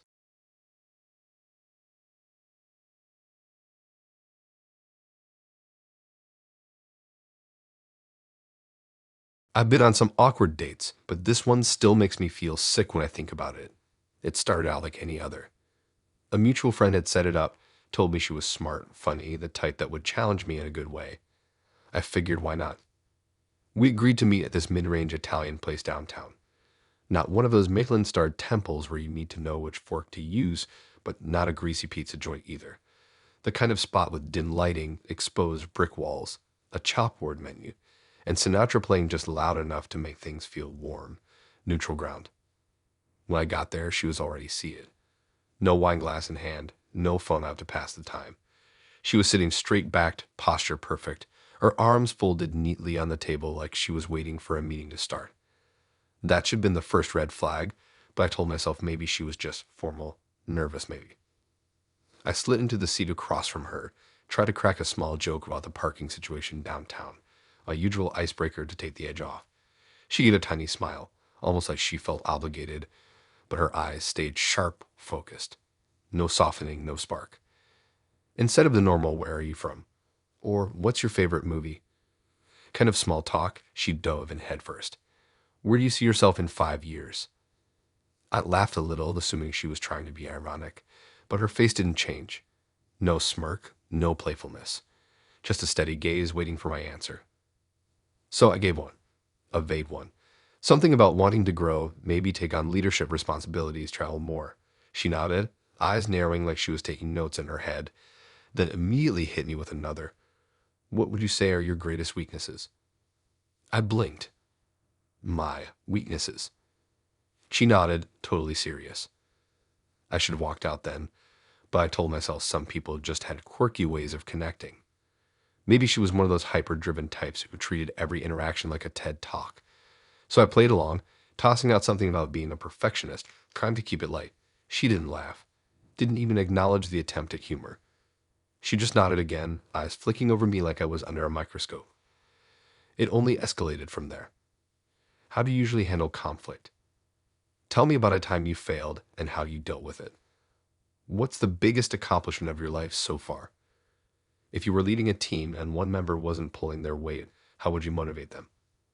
Every question landed like a stone on my chest. I kept waiting for the punchline, the moment she dropped the act and say, "King, I just like to ask weird stuff," but it never came. The waiter brought out breadsticks and oil, and I tore one apart just to have something to do with my hands. She didn't touch hers, barely touched her water either. She just kept firing questions like she had a script to get through before the entrees arrived. I tried to push back, tried to ask her what she liked to do for fun, what books she read, what kind of movies she was into. Each time she deflected, steering it right back to me. "That's interesting," she'd say before immediately pivoting. "But tell me, how do you deal with pressure?" By the time the pasta came, I was sweating under the collar, fumbling over half my answers. My appetite had vanished. I twirled fettuccine around my fork just to look busy, chewing without tasting, nodding along like I wasn't quietly spiraling. It didn't feel like a date anymore. It felt like an interrogation. The worst part was the way she looked at me while I spoke. Not with curiosity and not with attraction, not even with politeness. Her gaze was clinical, dissecting, as if she was waiting for me to contradict myself so she could pounce. I felt myself shrinking in my chair, second-guessing every word that left my mouth. Halfway through, it hit me. I knew absolutely nothing about her. Not her hobbies, not her favorite food, not even what she did for a living. She hadn't volunteered a single personal detail. And then dessert came. The waiter set down a thermos between us. She didn't touch hers. She leaned back in her chair instead, arms folded neatly again, just like when I first walked in. For the first time that night, she smiled. It wasn't a warm smile. It was the kind of smile someone gives when they've completed a task. Then she dropped it. "This isn't really a date," she said calmly. "I work in HR at company name." My blood ran cold. She said the company name, the exact job title I'd applied for, even the date my application was submitted. I felt my fork slide out of my hand, clattering against the plate. My mind raced back to the email I'd sent weeks earlier, the late nights updating my resume, the hope I'd poured into landing that role. She continued like she hadn't just detonated my brain. She explained how they like to see candidates in real-world settings, how this sort of informal test revealed things traditional interviews couldn't. Her tone was smug, almost proud, like she'd just pulled off some grand experiment. I couldn't even speak. My throat had closed up. I sat there in stunned silence, replaying the entire night in my head. Every laugh she'd faked, every nod, every probing question. None of it had been genuine. I hadn't been on a date. I had been dissected. When the check came, she didn't even glance at it. Didn't reach for her purse. She just stood, smoothed down her skirt, and thanked me for my time. "You'll be hearing back from us soon," she said with that same smug little smile. And she walked out, leaving me sitting there with a bill and a gnawing realization that my night and my dignity had been stolen. I sat in that chair long after she left, staring at the empty space across from me while other couples laughed and clinked wine glasses around me. I felt like the biggest idiot in the room, like the punchline of some cruel joke. When I finally stumbled out into the night, my head was spinning. My phone buzzed in my pocket, and I pulled it out with shaking hands. A new email from the company's HR department. The subject line was short, cold. "Thank you for your time tonight. We'll be in touch." I didn't even open it. I just deleted it on the spot. Walking home, my stomach knotted tighter and tighter. I wasn't embarrassed because I'd bombed a date. I was sick because I'd been tricked into an interview I never agreed to. An interview disguised as intimacy, an audition in the place of a connection. It made me wonder how many others they'd done this to. How many hopeful applicants thought they were going on a promising date, only to realize too late they were being measured, weighed, and judged by someone who'd never cared about them in the first place. The whole experience left me with one lesson I'll never forget. Sometimes the scariest mask isn't the lie. It's the truth, delivered at exactly the wrong moment.